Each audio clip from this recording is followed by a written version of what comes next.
Hello everyone. आज हम discuss करने वाले हैं a brief history of Afghanistan and Taliban terrorist. उससे पहले आप ये वीडियो देख लें।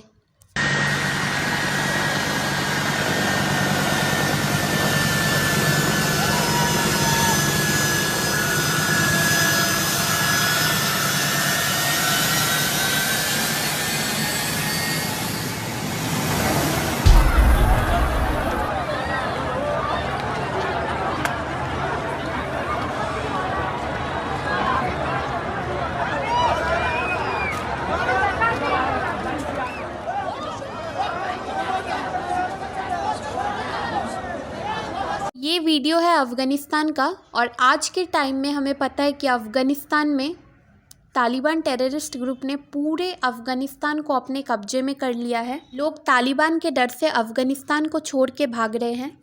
ऑब्वियसली इसके पीछे का रीज़न अमेरिका है। जब से अमेरिकन मिलिट्री अफ़गानिस्तान से गई तब से तालिबान पूरे अफ़गानिस्तान को अपने कब्जे में करने की कोशिश कर रहा है और साथ में कर भी चुका है।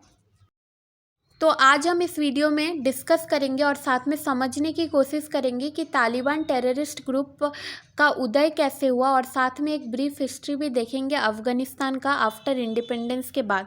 तो आज का जो ये डिस्क्रिप्शन होगा, पहले हम देखेंगे history of Afghanistan after independence, साथ में इन्वॉल्वमेंट ऑफ यूएसएसआर भी है, मतलब रसिया का भी इन्वॉल्वमेंट है इसमें, और कोल्ड वार के बाद अमेरिका का भी इन्वॉल्वमेंट रहता है इसमें, और अभी तक अमेरिका का इन्वॉल्वमेंट था। और साथ में 9/11 के अटैक के बाद ऐसा क्या हुआ कि अमेरिकन मिलिट्री डिप्लॉयड हो गई थी अफ़गानिस्तान में, और ड्रॉबैक भी देखेंगे, और पाकिस्तान ने कैसे हेल्प किया तालिबान टेररिस्ट ग्रुप को, और चाइना और इंडिया को क्या प्रॉब्लम आ सकता है, और अभी रिसेंट जो प्रॉब्लम है अफ़गानिस्तान का उसे भी समझने की कोशिश करेंगे। तो 12 नवंबर 1893 में दुरंत लाइन से सेपरेट कर दिया गया पाकिस्तान और अफ़गानिस्तान को, क्योंकि ब्रिटिशर समझ चुके थे कि अफ़गानिस्तान से उनका ज़्यादा कुछ फ़ायदा हो नहीं रहा था। वो ज़्यादा माउंटेन एरिया है, वहाँ पे डिज़र्ट ज़्यादा है, इसीलिए उन्होंने दुरंत लाइन से सेपरेट कर दिया पाकिस्तान और अफ़गानिस्तान को 12 नवंबर 1893 में। तो वहाँ पर राजा का शासन चलने लगा। जो लास्ट राजा थे उनका नाम था मोहम्मद जाहिर शाह। मोहम्मद जाहिर शाह जब बीमार पड़े तो वो अफ़गानिस्तान से इटली गए इलाज करवाने के लिए। तभी जो उनके पीएम थे, प्राइम मिनिस्टर, उनके टाइम पे जो उनके पीएम थे, प्राइम मिनिस्टर थे, वो थे दाऊद खान। दाऊद खान वहाँ के नए राजा बन गए, और फिर उसके बाद जाहिर शाह को फिर आने नहीं दिए, नए राजा बन गए, और वो चाहते थे कि यहाँ पे एक रेवोल्यूशन स्टार्ट हो, मतलब यहाँ पे एक कॉन्स्टिट्यूशन का निर्माण हो। वो तो सारे लोग भी उनके सपोर्ट में हो गए कि अब राजा के शासन से हम एक कॉन्स्टिट्यूशन पाएंगे, पर ऐसा होता नहीं है। दाऊद खान खुद ही प्राइम मिनिस्टर बनते हैं, खुद ही हर एक मिनिस्ट्री का पोस्ट वो खुद ही रखते हैं। तो इससे जनता उब जाती है और चाहती है कि ये दाऊद खान को जल्दी से जल्दी हटाया जाए। तो वहाँ पे एक सौर रेवोल्यूशन हुआ। ये बहुत इंपॉर्टेंट है, अफ़गानिस्तान में एक सौर रेवोल्यूशन हुआ। ये इसीलिए हुआ था कि वो पीएम दाऊद खान जो है उनको हटाना चाहते थे, और उनको हटा भी दिए। और उनके जो सौर रेवोल्यूशन का जो लीडर उभर के आया उनका नाम था नूर मोहम्मद तारिक। नूर मोहम्मद तारिक ये 1975 में यूएसएसआर के सपोर्ट में, यूएसएसआर मतलब सोवियत यूनियन का जो संघ था, तब रसिया सब एक साथ था, तो यूएसएसआर मिलके यूएसएसआर के सपोर्ट से नूर मोहम्मद तारिक जो था 1975 में वो कॉन्स्टिट्यूशन बनाता है अफ़गानिस्तान में, और खुद पीएम के रूप में गद्दी लेता है। फिर क्या होता है कि कोल्ड वार, तभी कोल्ड वार चल रहा था। कोल्ड वार हम अपने मैप के सीरीज़ में भी डिस्कस किए थे कि जो यूएसए है वो किसी ना किसी का सपोर्ट चाहता था कि वो यूएसएसआर पे कंट्रोल कर पाए, काउंटर कर पाए। तो अफ़गानिस्तान में तो यूएसएसआर का काउंटर था, तो यूएसए चाहता था कि वहाँ पे जो नूर मोहम्मद तारिक है उसको किसी भी तरह से हटाया जाए।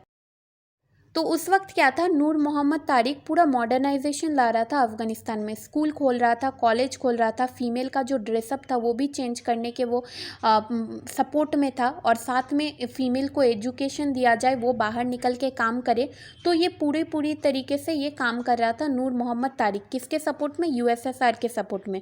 पर हमें पता है कि अफ़गानिस्तान में ज़्यादा मेजोरिटी मुस्लिम्स के हैं, तो वहाँ का उनका मानना था कि लड़कियों को बाहर नहीं निकलना है, उनका जो ड्रेसअप है वो पूरा पूरी बुर्का में रहना है, तो ऐसा उनका मानना था। तो वहाँ पे एक जो स्टूडेंट का जो ग्रुप है, मतलब ऐसे अफ़गानिस्तान में जो स्टूडेंट है उनका नाम होता है, उनको बोला जाता है ताली। और उनका जो एक ग्रुप है, स्टूडेंट का जो एक ग्रुप था, तो वो ग्रुप को कहने लगे सब तालिबान। तो वैसे ही तालिबान का राइज़ हुआ। तो नूर मोहम्मद तारिक क्या किए कि दूसरा कानून क्या लाए थे कि जिसके पास ज़्यादा ज़मीन होगा, वो जो पुअर लोग हैं उनको वो डोनेट करेंगे कुछ ना कुछ।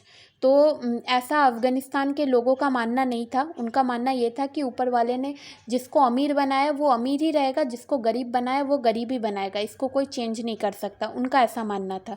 तो ये पूरी तरीके से खिलाफ हो गए नूर। तो इनके प्रोटेस्ट में सबसे ज़्यादा जो सपोर्ट करने वाला था वो था यूएसए। यूएसए चाहता था कि ये तालिबान ग्रुप और ज़्यादा प्रोटेस्ट करे, जिससे क्या होगा, नूर मोहम्मद तारिक को हटाया जा। तो यूएसए पूरी तरीके से सपोर्ट करने लगा तालिबान टेररिस्ट ग्रुप को, और साथ में वेपन्स और फाइनेंशियल तरीके से जो भी मदद करना था वो सब तालिबान को किया। और एक आदमी जो बहुत ही ज़्यादा ख़ास है, सऊदी अरेबिया से एक आदमी को वहाँ पे भेजा गया कि वो और भी ज़्यादा ब्रेन वॉश कर पाए तालिबान ग्रुप को, जिसका नाम था ओसामा बिन लादेन। हाँ, सही है कि ओसामा बिन लादेन के साथ अमेरिका के जो प्रेसिडेंट थे उस वक्त, उन्होंने मीटिंग भी किया था और साथ में उनको अफ़गानिस्तान भेजा था। वो सऊदी अरेबिया के रहने वाले थे, उनको अफ़गानिस्तान भेजा कि वो जाके प्रोटेस्ट में शामिल हो। तो ओसामा बिन लादेन वैसा ही करते हैं, वो प्रोटेस्ट में शामिल होते हैं और ऐसा करके रसिया के साथ उनका एक वार होता है, जिस वार में रसिया बुरी तरीके से हार जाता है और नूर मोहम्मद तारिक हार जाता है। और उनके जो पीएम रहते हैं, नूर मोहम्मद तारिक के जो पीएम रहते हैं हाफिज, वो गद्दी पे बैठते हैं। वो एक सीआई थे, अमेरिका के एजेंट भी बताए जाते हैं। अमेरिका उसको बहुत ही अच्छी तरीके से उसको सिखा के वहाँ पे गद्दी पे बैठाता है, और वो जो मॉडर्नाइजेशन था वो वहाँ पे धीमे हो गया और पूरी तरीके से तालिबान पूरे अफ़गानिस्तान को काउंटर करने लगा। और ओसामा बिन लादेन के साथ अमेरिका का तब अगेंस्ट में हुआ ओसामा बिन लादेन, जब सऊदी अरेबिया से अपना एयर बेस बना के इराक पे हमला कर रहा था यूएसए। तब ओसामा बिन लादेन का मानना था कि सऊदी अरेबिया में मक्का मदीना है, तो वहाँ से यूएसए क्यों कोई एयरबेस लेके किसी और पे अटैक कर रहा है, वो तो पवित्र जगह है, वो उसको कम से कम छोड़ दे यूएसए। तो यूएसए ये नहीं मानता, तो ओसामा बिन लादेन उसके अगेंस्ट में जाते हैं और 9/11 का हमला होता है। 9/11 के हमले के बाद अमेरिका पूरी तरीके से वो अपना गेम चेंज करता है और तालिबान को काउंटर करने के लिए पूरे अफ़गानिस्तान में अपना मिलिट्री बेस बना लेता है। पूरे अफ़गानिस्तान में मिलिट्री बेस बनाता है और चाहता है कि ओसामा बिन लादेन को वो दे दे अफ़गानिस्तान। पर अफ़गानिस्तान के जो तालिबान के जो हेड थे आमिर, वो मना कर देते हैं देने से, और फिर लास्ट में पाकिस्तान से उनको मिलता है। अब ये पाकिस्तान क्यों इन्वॉल्व हो गया, क्योंकि तालिबान टेररिस्ट ग्रुप, तो उनको जो ट्रेनिंग दिया जाता था वो पाकिस्तान में दिया जाता था। इतना दूर अमेरिका में जाके तो ट्रेन नहीं हो पाएंगे। अमेरिका फाइनेंशियल तरीके से मदद करता था और ट्रेनिंग जो दिया जाता था वो पाकिस्तान में दिया जाता था। तो पाकिस्तान शुरुआत से ही तालिबान को बहुत ज़्यादा सपोर्ट करते आ रहा है। तो अभी भी बहुत क्रिटिसाइज़ हो रहा है पाकिस्तान भी, और साथ में अभी यूएसए भी बहुत ज़्यादा क्रिटिसाइज़ हो रहा है। पूरा दुनिया भर का जितना भी मीडिया है, सब यूएसए के जो प्रेसिडेंट है उसको बहुत ही ज़्यादा क्रिटिसाइज़ कर रहे हैं। तो अभी इसमें रसिया भी इन्वॉल्व नहीं होना चाहता है, और रसिया और इंडिया शुरुआत से ही बहुत अच्छे दोस्त रह चुके हैं।